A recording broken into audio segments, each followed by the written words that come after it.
ఈ కథ ఒక వృద్ధ దంపతులకు పుట్టిన తింగరి కొడుకు గురించి.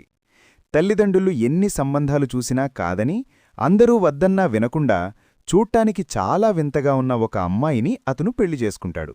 పెళ్లయ్యాక ఆ జంటను చూసి ఊరి జనం వింత భార్య అని ఎక్కిరిస్తుండటంతో తన భార్యను అందంగా మార్చుకోవాలని అతను అడవికి వెళ్లి తపస్సు మొదలుపెడతాడు.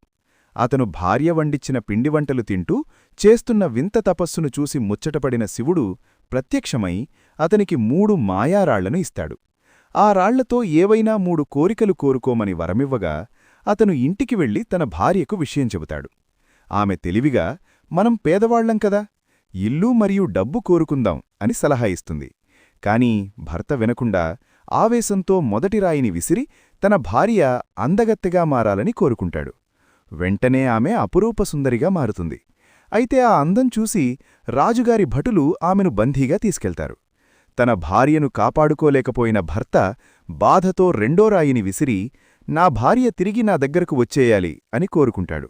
ఆమె తిరిగి వస్తుంది కాని రాజుగారు మళ్లీ వస్తారనే భయంతో భర్తను తిట్టడం మొదలుపెడుతుంది. ఆ కంగారులో అతను ఏమీ ఆలోచించకుండా 3వ రాయిని కూడా విసిరి, నా భార్య మళ్లీ పాత రూపంలోకే మారిపోవాలి అని కోరుకుంటాడు. దాంతో ఆమె మళ్లీ మామూలు రూపంలోకి వస్తుంది. కాని శివుడిచ్చిన 3 అద్భుతమైన వరాలు వృధా అయిపోతాయి.